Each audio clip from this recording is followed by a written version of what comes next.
Përshëndetje shikuesve të Monitor, jemi në një episod të ri të podcastit ton Business Plus dhe do të flasim sot për investimet e investitorëve nga jashtë në instrumentet e borxhit të qeverisë shqiptare, një tendencë kjo relativisht e re, nisur që prej vitit të kaluar. Për të folur për këtë temë, kemi të ftuar në podcastin ton zotin Elvin Meka, pedagog dhe ekspert i tregje financiare. Përshëndetje, mirë se erdhët. Pse investitorët nga jashtë, investitorët jo rezident, nisën të investojnë pikërisht në këtë moment në tregun e brendshëm të titujve të qeverisë shqiptare, pra në lek, për mendimin tuaj? Natyrisht këto 2 vjet të fundit, pra duke filluar nga viti 2023 më mirë të themi, por edhe gjatë 2024 dhe në vijim këtë vit, kemi një rol të ri ose më mirë të themi një tendencë të re ku gjithmonë dhe më shumë po bëhet evidente prezenca e investuesve institucional të huaj në tregun të letrave me vlerë të qeverisë shqiptare. Në fakt nuk është se kjo lloj prirje ose prezence është kryesisht e re, pra nuk është se ka filluar gjatë 2023-2024-s, edhe shumë vite më parë kemi pasur prezencë të institucioneve ndërkombëtare ose bankave ndërkombëtare, pa e hyrë në emra për çështje etike, kemi të paktën 15 vite dhe më shumë më parë ku për herë të parë një bankë huaj ndërkombëtare bën provë ose provon të hyjë në tregun shqiptar, duke blerë diku ekuivalentin në lek të 5-6 milion eurove obligacione të qeverisë shqiptare, që ishte situatë fillesa e pare pranisë të investorëve institucional të huaj në Shqipëri. Sigurisht, viti 2023-2024 shënon një hap tjetër ose një qasje të re për disa arsye. Së pari, qëndrueshmëri në vijim të si thuash klasifikimit të relativisht mirë dhe të qëndrueshëm të Shqipërisë dhe borxhit saj publik në arenën ndërkombëtare, por kjo lidhet kryesisht me borxhin monetë të huaj. Ndërkohë që këtu bëjmë fjalë për investitorët që vinë dhe investojnë në treg e brendshëm, pra investojnë në lek, jo në euro ose monetë të huaj. Por gjithsesi ky imazh, më mirë themi, i mirë në arenën ndërkombëtare të qeverisë shqiptare në vite përkthehet, si thua, në një lloj rritje të vlerësueshmërisë së saj në sytë e investitorëve të huaj. Pra, logjika kur qeveria shqiptare respekton ose përmbush në kohë, pra pas një lloj fonese detyrimimet e saj në arenën ndërkombëtare, automatikisht edhe ato që ajo ka, si thosh, në mjedisën ose në tregun e brendshëm, sigurisht supozohet që janë totalisht të plotësuara. Nga ana tjetër, një element akoma dhe më i rëndësishëm ka të bëjë me faktin e rivlerësimit të fortë të lekut shqiptar në raport me euron, pra kryesisht me euron. Çka do thotë që nëse një investitor i huaj, pra do të hyrë në vitin 2022 ose 2023, dhe do të investuar në lek, sa tham, bëhet fjalë për investime në lek tashmë, pra në borxh të brendshëm të qeverisë shqiptare, në vitin 2023, pra thjesht nga rivlerësimi në treg i lekut në raport me euron, pasi raportimi që ky institucion do të bëjë portofolit të tij të investimeve në tregun ndërkombëtar ose po themin përballë klientëve të tij ose përballë rregullatorit të tij është në euro. Dhe duke marrë shkas nga fakti që nga 2022 deri në fillim të 2025-s kemi pasur një forcim të lekut në mbi 20-25%, llogarisin që pa bërë asgjë, ky portofol investimi është tashmë i rivlerësuar, pra nëse nesër ai do të shitet në treg, pra në tregun sekondar, ka siguruar minimalisht një përfitim ose një të ardhur kapitale më shumë se 20-25%. Çka i shtohet, si thosh, përfitimeve në përqindje përtej kuponave të interesit, merr dhe një vlerë tjetër të shtuar në monedhën tënde, pra në euro, pasi një investitor i huaj ka sjell euro, ti ka konvertuar në lek dhe pastaj në momentin që ai del nga ky treg, pra e shet këtë investim, do t'i marrë mbrapsht po në euro tashmë të shtuara në raport me investimin që ai ka bërë në fillim. Pra ky element duket se është parë ose është vlerësuar me seriozitet ose në mënyrë të kujdesshme nga këta investitorë institucional, ato pak që kanë hyrë në tregun shqiptar dhe nuk i ka dalë keq. Pra minimalisht është parë me një pozitivitet kjo pjesë. Shtuar këtu dhe faktin që në periudhën, pra gjatë vitit 2023-2024 patëm një rritje relativisht të fortë normave të interesit, pra sidomos gjatë vitit futi se dyshit dhe gjatë vitit 2023, ka pasur një rritje të normave të interesit për letrat me vlerë në lek, kjo relativisht në raport me letrat me vlerë borxhit qeverive të vendeve të eurozonës ose bashkimit evropian, sigurisht që e kombinuar kjo edhe me rivlerësimin të lekut, kthimet janë dukshëm me herë shumë më të larta se sa, pra që jo vetëm mbulojnë shkallën e rrezikut ose atë diferencën në shkallës rrezikut që ekziston midis letrave me vlerë të qeverive, po themi të Francës ose Gjermanisë, Italisë kështu me radhë, por ajo mbulon me herë këtë lloj diference, normës së rrezikut, duke sjellë përfitime reale është shumë më të larta, pra kthim neto shumë më të lartë se sa instrumentat të vendeve të tyre. Zoti Meka, kemi folur prej vitesh për faktin që tregu dytësor i letrave me vlerë të qeverisë shqiptare, në fakt tregu dytësor në përgjithësi, po themi titujve në Shqipëri, po sidomos i letrave me vlerë të qeverisë që përbëjnë pothuajse atë volumin dominues të emetimit dhe të tregtimit është shumë pak i zhvilluar. Pra kemi një treg të titujve qeveritar që dominohet kryesisht nga bankat apo jo që ngjeljen blerësit kryesor. Në përgjithësi tendenca është që titujt mbahen deri në maturim, pra ka një volum modest të tregtimit dytësor. Në këndvështrimin tuaj, hyrja e investitorëve të tjerë dhe specifikisht investitorëve nga jashtë, çfarë ndikimi mund të ketë për zhvillimin e tregut financiar në Shqipëri? Sigurisht prezenca e tyre në tregun shqiptar, jo domosdoshmërisht në tregun dytësor, me mirë do të ishin atje, por nuk janë atje për momentin, përbën një lloj mesazhi, më mirë themi, pozitiv ose nxitës, kryesisht për rregullatorët dhe qeverinë shqiptare, të cilët tashmë duhet të konsiderojnë këtë hap që ju thatë, pra duhet të kthejmë vëmendjen drejt aktivizimit ose më mirë të themi drejt energjizimit të tregut dytësor, të letrave me vlerë qeverisë shqiptare, pra kryesisht në lek. Pasi jo vetëm ky është një shërbim shumë i mirë që i bëhet të gjithë sistemi financiar shqiptar, por nga ana tjetër edhe për vetë investuesit e huaj ose këto kryesisht investuesit institucional, do të jetë shumë herë më e lehtë për të konsideruar përdorimin e këtij tregu, pra për të hyrë në treg. Pra nëse deri më sot edhe investimet e këtyre investitorëve për fat keq mbeten pothuajse deri në fund të afatit të maturimit, mbahen deri në fund të afatit të maturimit, prezenca ose prania e një tregu likuid të hapur operacional dhe të thellë dytësor për këto tituj do të rriste thelbësisht dhe shumë fish, më mirë themi, prezencën e institucioneve ose të investitorëve të huaj institucional, të cilët sigurisht nuk do të konsideronin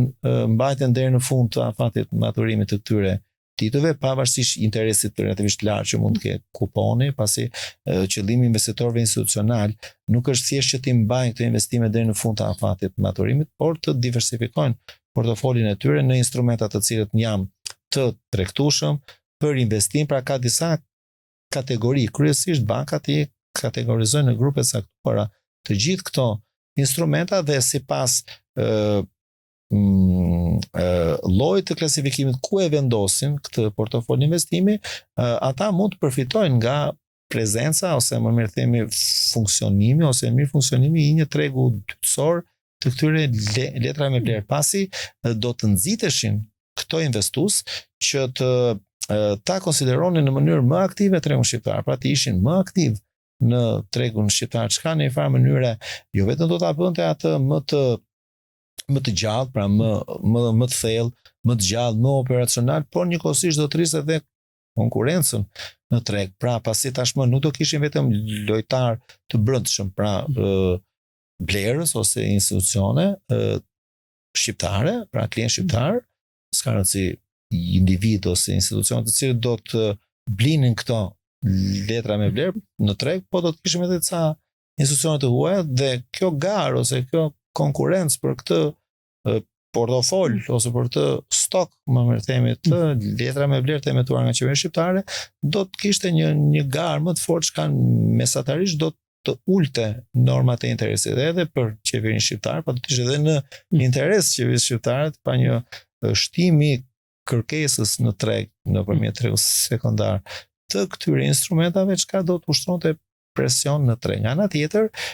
mënyra si është ndërtuar dhe si funksionon tregu dytësor i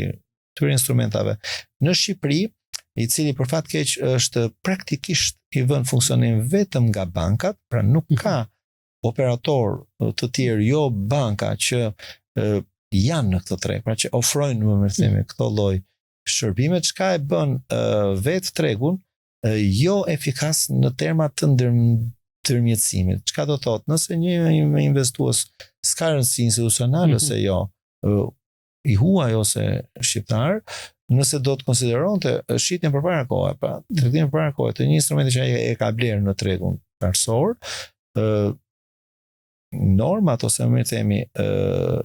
komisionet e ndërmjetësimit janë pabesueshmërisht të larta dhe jashtë çdo logjike ekonomike të një mirë funksionimi të një tregu dytësor. Kjo për faktin, edhe për një fakt të thjeshtë, pasi jo vetëm tregu është praktikisht i monopolizuar nga bankat, pasi është kuadri regulator që e pamundson, thuajse e pamundson prezencën në institucioneve të tjera. Jo banka, dhe këtu ka goxha debat në Shqipëri, duhet ketë ka, por nuk bëhet ky lloj debati në Shqipëri, por nga ana tjetër edhe vetë bankat janë paradoksalisht, pra bankat tregtare janë paradoksalisht të painteresuara që të jenë shumë aktive në vënien funksionim të këtij tregu. Për faktin e thjeshtë që ky treg është në një lloj konkurrence të drejtë për drejtë me produktet e tyre. Pra, një banke në konceptin teorik, por dhe praktik, do t'i intereson thjesht shumë të tepër një klient që depoziton në bank kursimet e tij dhe përdor produktet e bankës, pra dhe merr kredi në bank, sesa një person, një individ ose institucion, biznes, i cili thjesht kërkon shërbimin e kësaj banke, pra shërbimin e ndërmjetësimit të saj në treg, për të investuar parat në një instrument i cili nuk zotrohet nga banka ose nuk është i emetuar nga banka. Pra, një individ, një investitor i huaj institucional kërkon të blej obligacione, po marrë titull afat gjatë ose afat shkurtër të qeverisë shqiptare, në të cilat vetë banka është e interesuar dhe ka investuar sasi të mëdha të parave në këtë instrument. Tani si do mundet kjo bank të ofrojë kushte lehtësuese, tarifa shumë të ulta ndërmjetësimi tek një klient i cili parat nuk i sjell në bank, ndërkohë që banka është e interesuar që klienti të përdori produktet e bankës si në krahun e majt ashtu edhe në krahun e djathtë bilancit. Pra, prandaj thash edhe një herë që prezenca e këtyre institucioneve mund të fillojë të krijojë në një farë mënyrë atë lloj presioni pozitiv mbi vendimarrjen politike dhe ekzekutive, pra mbi qeverinë shqiptare dhe kuvendin ose dhe entet rregullatore, kryesisht Bankën e Shqipërisë dhe Autoritetin e Mbikëqyrjes Financiare, të cilët duhet të fillojnë të mendojnë seriozisht dhe në mënyrë gjithë përfshirëse për modalitetet për të vënien në funksionim të tregut, ose për më themi demokratizimin dhe hapjen e tregut të dytësor, jo vetëm thjesht letrave me vlerë të qeverisë, por edhe për çdo lloj letre me vlerë e cila për çdo lloj instrumenti financiar i cili duhet ta gjejë rrugën, duhet jetë në treg dhe duhet jetë i ofruar lirisht, i transferueshëm për çdo lloj investuesi, pra qoftë ky fundas ose i huaj. besoni që kjo tendencë relativisht e re, thatë ju e pjesëmarrjes së investitorëve jo rezident në tregun e titujve qeveritar në Shqipëri do të ketë vazhdimsi, e shihni si një fillim apo si një zhvillim ndoshta sporadik dhe një testim të tregut? Natyrisht me përmirësimin e vazhdueshëm të notës së klasifikimit ose të vlerësimit përgjithshëm në tregjet ndërkombëtare të Shqipërisë dhe qasat janë që të vazhdojë të rritet, padyshim që Shqipëria do të vazhdojë të bëhet tërheqëse në drejtim të sjelljes ose pranisë gjithmonë dhe më të madhe të investuesve të huaj institucional, qofshin to edhe të mëdhenj, pra ndërkombëtar, flasim ose shumë kombësh, të cilët pse jo duke parë ose duke vlerësuar eksperiencën pozitive të investitorëve të mëparshëm, institucional të huaj, pse jo do të vinë dhe mund ta konsiderojnë realisht Shqipërinë si një treg që ka potencial për të prodhuar kthim relativisht të lartë, pasi qëllimi i investuesve është sigurisht ose i parimit të menaxhimit të një portofolio është si të sigurohen të ardhurat më të larta të mundshme me rrezikun më të vogël të mundshëm. Pra dhe duket se të paktën 2-3 vitet e fundit kjo lloj formule ose ky lloj ekuacioni ka folur në favor, më themi, të kryerjes së investimeve në letrat me vlerë të qeverisë shqiptare në lek nga investuesit e huaj, ndërkohë që gjasat janë që të paktën ashtu siç ecin gjërat ose siç po ecin aktualisht gjërat në ekonominë shqiptare, nuk ka gjasa që të kemi një forcim të euros në treg, përkundrazi. O do jemi në këto nivele ose leku do të vazhdojë të forcohet. Që janë akoma deri diku të kontrolluara, sepse ndoshta në mungesë të ndërhyrjes bankës qendrore do kishim një lek edhe më të fortë sot apo jo. Po marrim të njëjtat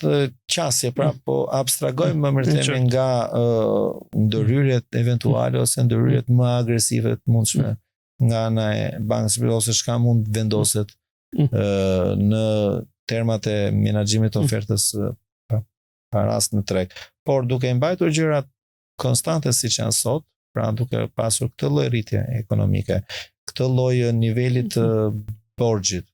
publik, këtë lloj cilësie të menaxhimit të borxhit publik dhe në përgjithësi të financave publike, duke pasur edhe një kurs këmbimi disi stabil, por që gjithmonë flet në favor të lekut shqiptar, në mënyrë të pashmangshme çdo investues i huaj do të konsideronte pikërisht hapjen e një pozicioni afatgjat për një investues në lek në këmbim të vjeljes ose të korrjes së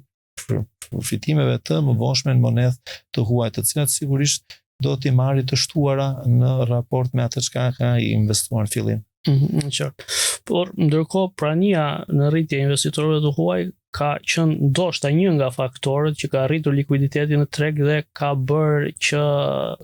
kau i lëvizjes së yieldeve prej afërsisht një viti të jetë në drejtimin e rënës apo jo. Mund mos ketë qenë faktori vetëm, po është një nga faktorët. Mund të jetë një ndikim shumë i lehtë, pasi duhet pranojmë të fakti që nuk kemi një sasi kaq të madhe ose më mirë themi një prezencë kaq të fortë sa që të kushtëzoj më mirë themi këtë lloj efekti përjashtues të fondeve ose të fondeve në lek që investojnë nga ana e institucioneve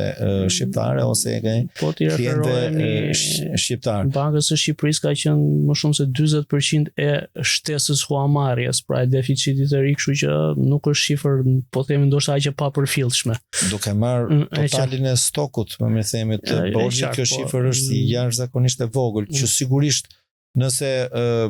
prezenca do të vazhdojë të rritet, patjetër unë e thash që presioni pozitiv që bëhet sigurisht bëhet për momentin në tregun parsorë, pra në shitjen e drejt për drejt letrave me vlerë në tregun primar, por do duhet që presioni më i madh ose tërësnia më e madhe do të vijë nga tregu sekondar ose nga tregu dytësor, i cili sigurisht nuk është se ndodh, i cili është i hapur çdo ditë, pasi në tregun parsor do kemi parasysh që emetimet janë të rralla, pra po themi nëse bonot thesarit kanë një periodicitet më të shpesh, po themi bonot tremujore kanë çdo javë ose bonot 6-12 muajore një herë në 2 javë, obligacionet 2 vjeçare kanë një frekuencë edhe më të rrallë dhe deri tek obligacionet të 15 vjeçare frekuenca është shumë e rrallë, janë vetëm 2 herë në vit emetohen. Pra, tregu parësor mund të shërbejë si porta e parë, pra që lejon ose në të cilën ne arrim të shikojmë dhe të vërejmë një hyrje të qëndrueshme, në rritje të investituesve të huaj institucional, por do të jetë porta e tregut dytësor, ajo që do të jetë treguesi ose lakmusi i vërtet i ndryshimeve cilësore dhe sasiore, pra jo vetëm në mënyrë se funksionon tregu, po dhe si qasen më thënë operatorët e huaj. Dhe këtu do duket realisht potenciali që mund të japi Shqipëria ose mund të krijojë më themi atë ambientin interesant që investitorët e huaj institucional të mund ta konsiderojnë edhe tregun e brendshëm të letrave me vlerë të Shqipërisë një treg interesant, një treg në të cilin ata mund të vinë, pra mund të vinë të dalin lirisht nga tregu, çka tregon çka jep atyre më themi një qetësi në terma të menaxhimit të rrezikut likuiditeti, sepse në një farë mënyrë ky është rreziku më i madh me cilin përballen operatorët ose investitorët në mungesë të tregjeve dytësore, pra dhe kjo mungesë likuiditeti ose ky rrezik likuiditeti kurzon pastaj edhe komisionet e larta dhe humbjet që mund të shkaktohen me këtë rast. Ideja është që situata ekonomike dhe zhvillimet e mira, po them, pozitive që ka përjetuar ekonomia shqiptare dhe financat publike në Shqipëri gjatë 3-4 viteve të fundit, duhet të kthehen në një aset ose në një vlerë të shtuar që të japi shtys, si thua, vënies në funksionim të një tregu real dytësor dhe pse jo zgjerimi dhe thellimit të tij. Pra, pse? Sepse tashmë kemi një ofertë jo të vogël, pra nuk e kemi më të kufizuar ofertën të letrave me vlerë të qeverisë, pra kemi një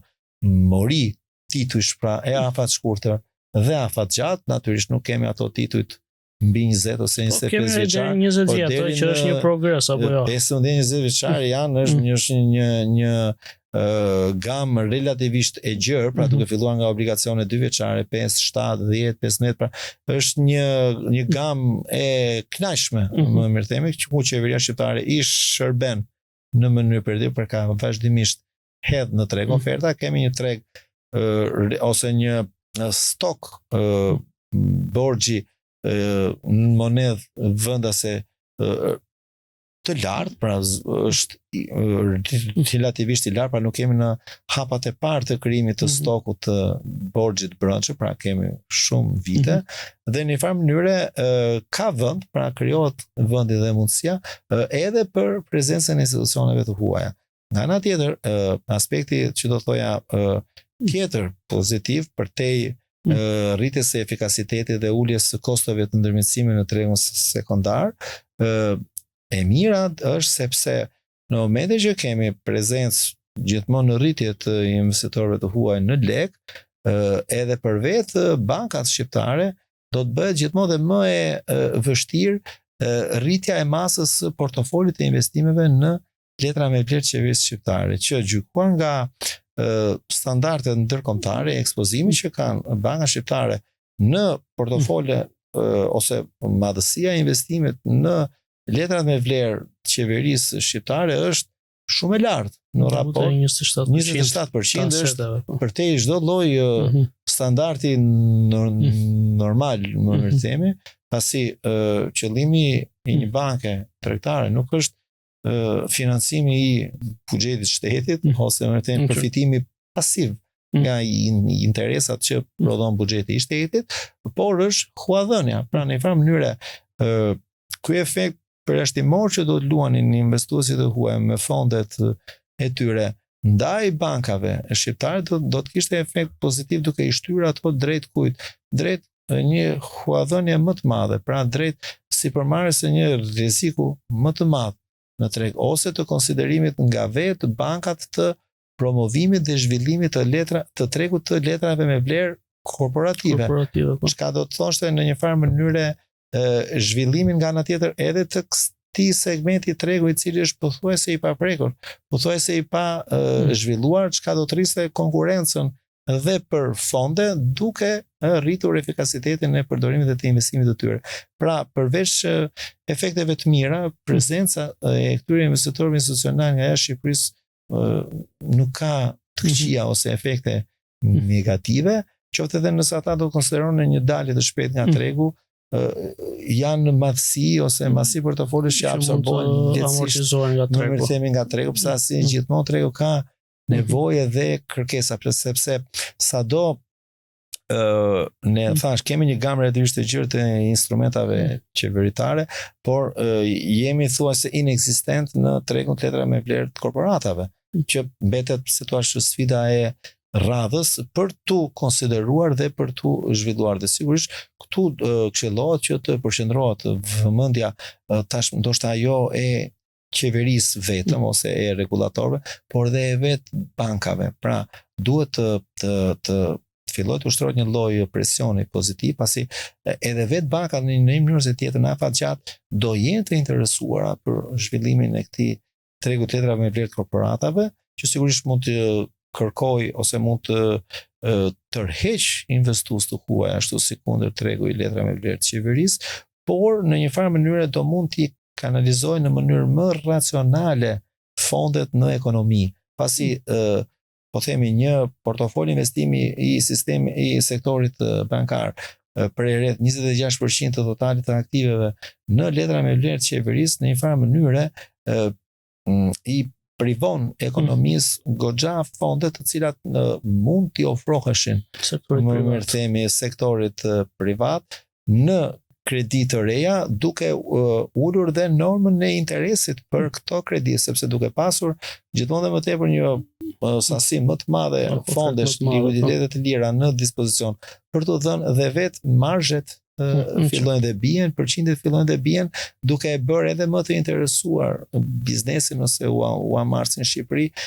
për t'u afruar bankës gjithmonë dhe më shumë, sigurisht në përmbushje dhe respekt të plot të standardeve të kreditimit, sepse nuk po bëhet fjalë që me që kemi shumë para, hajde të japim sa më shumë hua. Pra, duhen pasur parasysh gjithë këto element ku thash sigurisht hyrja gjithmonë ose prezenca gjithmonë më e madhe e investitorëve të huaj institucional në tregun letra me vlerë në lek, pra në tregun e brendshëm, ka vetëm presione ose aspekte pozitive, si edhe për qeverinë shqiptare, ashtu edhe për operatorën e treg, por në një farë mënyrë edhe për klientët dhe konsumatorët final dhe vetë ekonominë. Pra, do kemi një ekonomi e cila shërbehet me më shumë fonde, më shumë likuiditete, me kosto më të lira transaksionit dhe ndërmjetësimi dhe që ju jep operatorëve ekonomik hapësirë dhe frymëre për të realizuar fitim më të lartë. Profesor Mega, faleminderit që ishit I pranishëm dhe faleminderit që ndat mendimet tuaja. Faleminderit juve.